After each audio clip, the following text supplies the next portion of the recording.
साथ मैं हूं आरती शर्मा। खबरों के आगे विस्तार से चर्चा की जाएगी, लेकिन एक नजर डालते हैं आज की हेडलाइंस पर। सुखड़ी नदी की रपट पर लीपापोती, प्रशासन बेखबर। सड़क हादसे में 2 व्यक्ति गंभीर घायल। 5वीं बोर्ड परीक्षा शुरू, जिले में 41,450 विद्यार्थी देंगे परीक्षा। चुनाव को लेकर की जा रही है वाहनों की चेकिंग। शहर की वार्ड संख्या 5 में फैली गंदगी, प्रशासन नहीं ले रहा सुध। महफिल कव्वाली प्रोग्राम 6 अप्रैल को। गर्ग ने कहा धोखे साबित हुए कांग्रेस के वादे। 2 माह से व्यर्थ बह रहा है पानी, प्रशासन मौन। आइए बढ़ते हैं समाचारों के विस्तार की तरफ।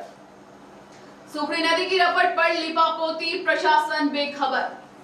मोदरान से जगमाल सिंह राजपुरोहित की रिपोर्ट के अनुसार जालोर विधानसभा के अंतिम छोर मडगांव, रानीवाड़ा, काबा, मोदरान के बीच सुखड़ी नदी पर 2 साल पहले भारी बारिश व अतिवृष्टि के कारण सुखड़ी नदी पर रपट टूट गई थी, लेकिन 2 साल बाद इस रपट पर निर्माण कार्य हो रहा है, परंतु इस रपट पर सीमेंट और कंक्रीट की जगह मिट्टी व कंक्रीट मिलाकर निर्माण कार्य किया जा रहा है। इस संबंध में ग्रामीणों ने जिला प्रशासन से लीपापोती की जांच करने की मांग की है।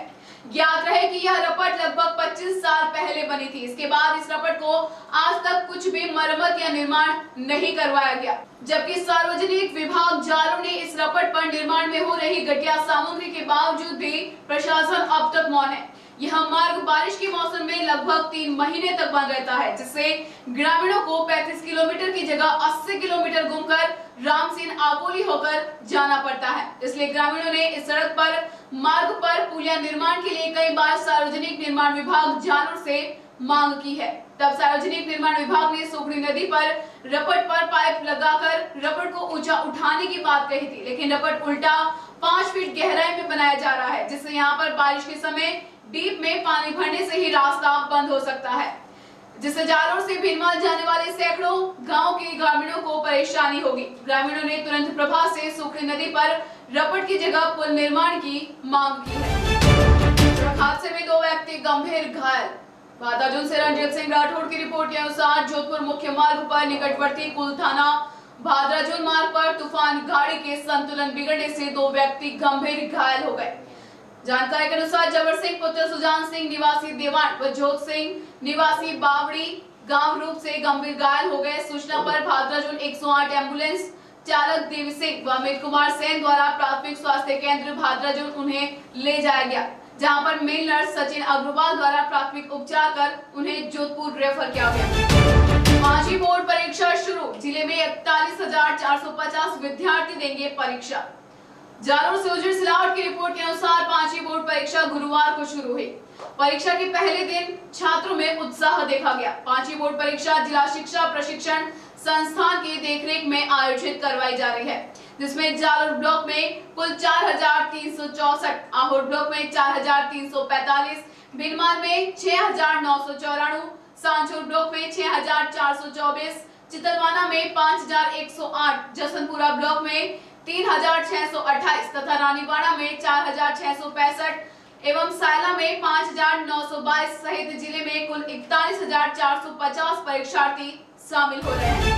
चुनाव को लेकर की जा रही है वाहनों की चेकिंग। जालोर से उज्जैन सिलावट की रिपोर्ट के अनुसार जिला मुख्यालय सहित जिले भर में चुनाव आयोग के निर्देशानुसार लोकसभा चुनाव के मद्देनजर जगह जगह एसएसटी टीम एवं पुलिस दल को नियुक्त कर नाकाबंदी अभियान चलाया जा रहा है, जिसमें शराब, नकदी, हथियार, अफीम सहित अन्य सामग्री जो चुनाव से संबंधित है, इनकी तलाशी लेकर वाहनों की चेकिंग हो रही है, जिसमें टीम प्रभारी संतोष कुमार दवे एवं हेड कांस्टेबल भगत सिंह सहित टीम बाहर से जाने वाले वाहनों की चेकिंग कर आवश्यक कार्यवाही कर रहे हैं। शहर के वार्ड संख्या 5 में फैली गंदगी, प्रशासन नहीं ले रहा है सुध। जालोर से उज्जैन सिलावट की रिपोर्ट के अनुसार शहर की लालपोल स्थित सरकारी स्कूल के पास गंदे पानी की नाली की निकासी नहीं होने से लोगों के लिए परेशानी बनी हुई है। गंदा पानी घरों के बाहर व आम रास्ते पर फैलने से बीमारियां फैलने की आशंका है, जिसको लेकर वार्डवासियों ने जनप्रतिनिधि, वार्ड पार्षद, आयुक्त सहित जिला कलेक्टर को अवगत करवाया, लेकिन इसके बावजूद किसी ने वार्ड संख्या 5 में फैली गंदगी की सुध नहीं ली, जिसे लेकर वार्डवासियों में रोष व्याप्त है। खबरों का सिलसिला जारी रहेगा, लेकिन वक्त है एक छोटे से ब्रेक का।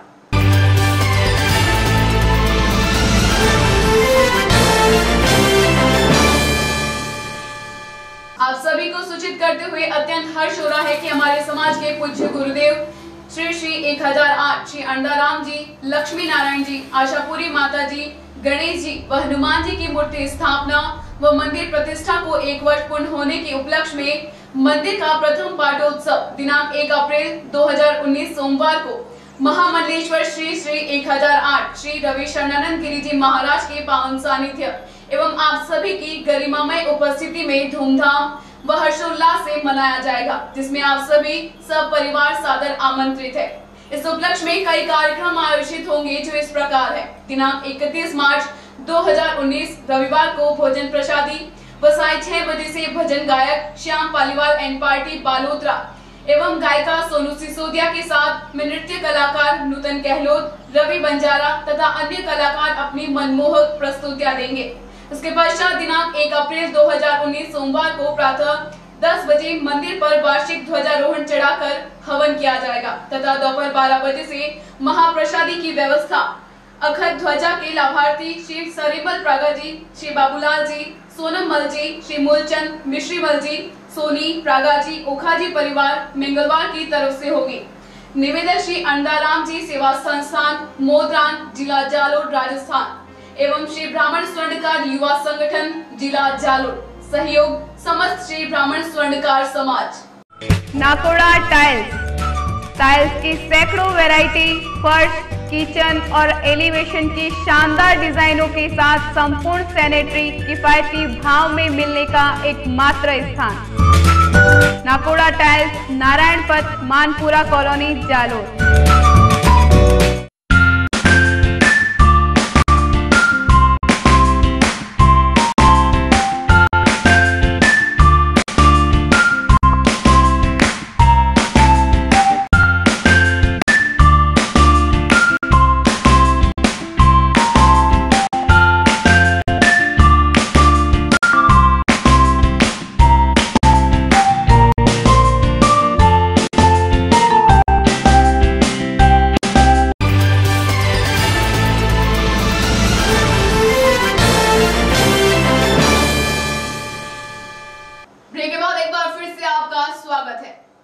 महफिल कव्वाली प्रोग्राम 6 अप्रैल को जालोर से उज्जैन सिलावट की रिपोर्ट के अनुसार मुख्यालय स्थित सन सिटी कॉलोनी केजीएन कॉलोनी के पास आगामी 6 अप्रैल शनिवार की रात हजरत ख्वाजा मोइनुद्दीन चिश्ती संजरी अजमेरी की शान में महफिल कव्वाली का प्रोग्राम आयोजित किया जाएगा, जिसमें जालोर सहित आसपास जिलों व राज्यों से जायरीन शिरकत करेंगे। कव्वाली के फनकार Aslam Akram Sabri brothers and party international कव्वाल एवं वीडियो सिंगर उत्तर प्रदेश तथा कव्वाल सलाम मंचला एंड पार्टी द्वारा एक से बढ़कर एक कव्वालियां एवं कलाम पेश किए जाएंगे, जिसको लेकर तैयारियां जोरों पर चल रही है। गर्ग ने कहा, थोथे साबित हुए कांग्रेस के वादे। जालोर से उज्जैन सिलावट की रिपोर्ट के अनुसार गुरुवार दोपहर को जिला मुख्यालय स्थित तिलक द्वार के बाहर भाजपा कार्यालय में जिला अध्यक्ष रविंद्र सिंह बालव द्वारा प्रेस वार्ता रखी गई। इस मौके विधायक जोगेश्वर गर्ग ने कांग्रेस पर किसानों के मुआवजे को लेकर तथा भ्रष्टाचार के आरोप लगाए। कांग्रेस को आड़े हाथों लेते हुए कहा कि राजस्थान में कांग्रेस सत्ता के 100 दिन पूरे हो चुके हैं, लेकिन जनता को बुरे दिन ही देखने को मिले। 10 दिन में किसानों का कर्ज माफ करने का दावा करने वाली कांग्रेस सरकार ने अभी तक कई किसानों के कर्ज माफ नहीं किए हैं। वहीं कांग्रेस सरकार ने युवाओं के साथ भी धोखा किया है। विधायक ने कहा कि कांग्रेस सरकार ने चुनाव के दौरान जनता से किए वादे थोथे साबित हुए। उन्होंने कहा कि कांग्रेस सरकार नए विकास कार्य तो नहीं करवा सकती, लेकिन भाजपा सरकार के कार्यकाल में जो कार्य अधूरे पड़े हैं उन्हें तो शुरू करवाएं। इस मौके पर जालोर सिरोही लोकसभा संयोजक भगुतमल सोलंकी, दीप सिंह धलानी सहित भाजपा के पदाधिकारी, कार्यकर्ता व सदस्यगण मौजूद थे। मैं आपके माध्यम से जनता से निवेदन आग्रह करना चाहूँगा, कांग्रेस ने पूरे घोषणा पत्र में आतंकवाद को खत्म करने पर, अलगाववाद को रोकने पर, माओवाद को रोकने पर, नक्सलवाद को रोकने पर, भ्रष्टाचार को रोकने पर एक शब्द भी पूरे घोषणा पत्र में काम नहीं है। देश की क्या ज्वलंत समस्याओं में आज की तारीख में नक्सलवाद नहीं है, माओवाद नहीं है, अर्बन नक्सलाइट जो पैदा हो रहा है वो सबसे खतरनाक है। कश्मीर 1947 से लगा 47 से आज तक जो समस्या कांग्रेस ने पैदा करके छोड़ी थी उसको निपटने में सारी सरकारों ने जोर लगा लिया। इस बार के जो प्रधानमंत्री हैं नरेंद्र मोदी जी, उन्होंने देश और दुनिया में ये साबित कर दिया कि हिंदुस्तान ताकतवर देश है और हिंदुस्तान के अंदर जो कश्मीर भारत का अभिन्न अंग है, ये हमारे कॉन्स्टिट्यूशन में मान लिया और पार्लियामेंट में अनेक बार इसके लिए बिल हमने ले आए। उस अभिन्न अंग में बार बार पड़ोसी राष्ट्र प्रायोजित आतंकवाद के जरिए हमारी सेना पर, हमारे आम नागरिकों पर हमला करेगी और उनके बचाव में कांग्रेस घोषणा पत्र में 124 हटाने का प्रावधान रख रही है। इससे पूरा कोई काम हो नहीं सकता। पूरा देश उसकी निंदा कर रही है, देश का युवा बहुत उत्पीड़ित है। और मैं तो यहाँ तक मानता हूँ कांग्रेस में पुराने लोग जो कांग्रेसी हैं, जो राष्ट्रवादी विचारधारा रखते हैं, वो बड़े इससे आहत हैं। बहुत ज़्यादा गहराई में नहीं जाएगी। पिछली सरकार मनमोहन सिंह जी की थी, तब भी इसको हटाने के बारे में केंद्रीय गृह मंत्री थे, उन्होंने रखा था कि 124 से हटा सकते हैं। तब उन्हीं की पार्टी ने उसका विरोध किया। पूर्वोत्तर के राज्य north east railway, Tripura, Assam, Bengal में और कुछ दिनों पहले गोरखालैंड के आंदोलन होते जब अपन पढ़ते थे उसमें अनेक मुल्क में ऐसे हैं जो वहाँ लंबित पड़े हैं। अगर ये 124 ये हटाते हैं तो सारे के सारे मामले अपने आप हट जाएंगे। एक कानून जो अपस्पा लाया था, वो सेना को विशेष अधिकार दिए। उसमें arm force special protection act है, उनको विशेष अधिकार है। जब आप आतंकवाद को मिटाने के लिए सेना को विशेष अधिकार नहीं देंगे, सिविल पुलिस जैसे अधिकार देंगे, तो सेना उसको रोक ही नहीं पाएगी। और वो संसद को पारित करके कानून का रूप हो गई। मेरे जिम्मेदार में बाहर था, तो उसमें सबसे बड़ा जो हमारा आरोप है वो पहले दिन से हम लगा रहे हैं। कांग्रेस के अपने घोषणा पत्र में 2 लाख तक का किसानों का कर्जा माफ करने की बात, उसमें कोई किंतु परंतु शर्त नहीं। सारे बैंक, किसी बैंक का भी नाम नहीं था उसमें, कोई लोगों सीमांत जैसा कोई वो मर्यादा लिमिट उसमें नहीं थी, और किसी प्रकार की कोई उसमें नहीं रखी थी शर्त। लेकिन जैसे ही सरकार बनी और उसमें किंतु परंतु लगाने शुरू हो गए, और लगाते लगाते आखिर में जाकर ये हो गया कि केवल फसली रेट, और वो भी कोऑपरेटिव संस्थाओं, सोसाइटियों, बस वहाँ तक आके सीमित रह गए। और उसमें भी अब सारा ये तमाशा पूरा होने के बाद जो अनुभव आया है वो ये है कि खाते में पैसा किसी के जमा नहीं हुआ है, केवल प्रमाण पत्र जारी किए हुए, तुम्हारा कर्जा माफ, तुम्हारा कर्जा माफ। उस प्रमाण पत्र के आधार पर जब विकासकार जाके अपनी पासबुक देता है सोसाइटी में और उसमें कहता है इसमें एंट्री करो, तो उसमें माफ़ी की कोई एंट्री नहीं आती। तो ये और मजाक, माफ़ी के सर्टिफिकेट आपने दे दी, वो भी 2 लाख नहीं है, तो किसी को 2000 है, किसी को 5000 है, किसी को 10,000 है, हाईएस्ट 15-17 हज़ार तक गया है, और उसमें भी खाते में नहीं जा रहा। तो ये बहुत बड़ा मजाक किसानों के साथ कांग्रेस सरकार ने किया है। हम पहले दिन से आरोप लगा रहे हैं कि आप ये नहीं कर पाएंगे, आपकी नीयत साफ नहीं है, आपने चुनाव के जोश में वादा कर लिया था पर अब पूरा नहीं कर पाएंगे आप, और वो हमारा आरोप सही साबित हुआ है।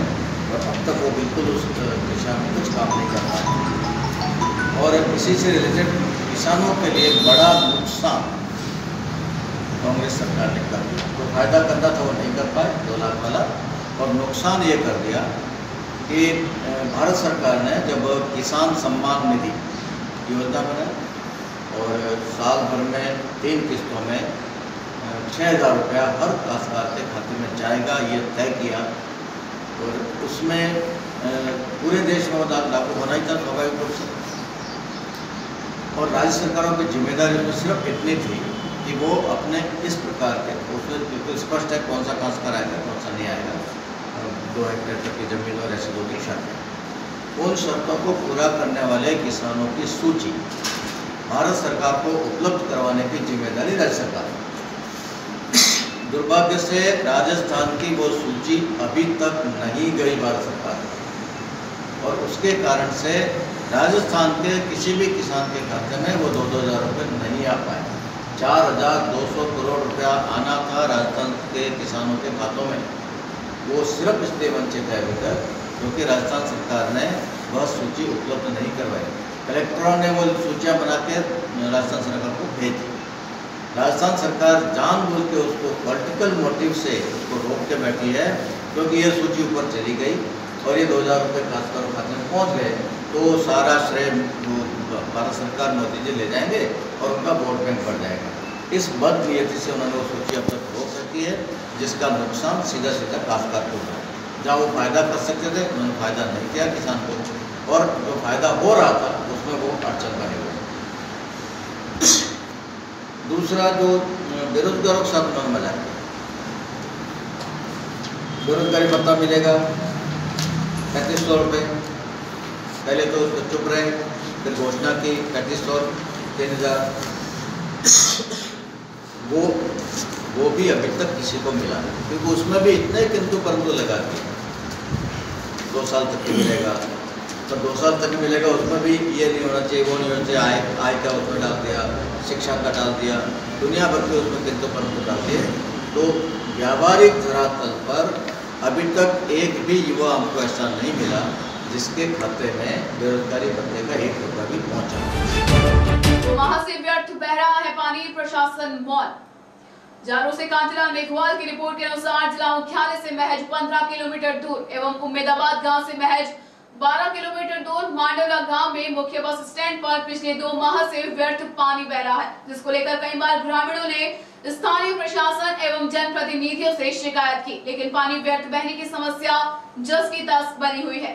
सूत्रों की माने तो पिछले लगभग 2 माह से पानी इस प्रकार व्यर्थ बह रहा है एवं खड्डा पूरा पानी से लबालब भर चुका है। व्यर्थ बह रहे पानी पर स्थानीय प्रशासन एवं जनप्रतिनिधि कोई ध्यान नहीं दे रहे हैं। एक और जहां सरकारें पानी बचाओ को लेकर तरह तरह के लुभावने वादे करते हुए नारे देते हैं, वहीं दूसरी तरफ ऐसे नजारे को देखकर पानी बचाओ के नारे महज औपचारिकता बनकर रह गए हैं। और अंत में मौसम विज्ञान की खबरों में आज झालोर शहर का अधिकतम तापमान 43 डिग्री सेल्सियस व न्यूनतम तापमान 27 डिग्री सेल्सियस दर्ज किया गया। जनसमय की खबरों में आज फिलहाल इतना ही, लेकिन कल फिर हाजिर होंगे नई खबरों के साथ। तब तक के लिए आज्ञा दीजिए। जय भारत, जय जालोर।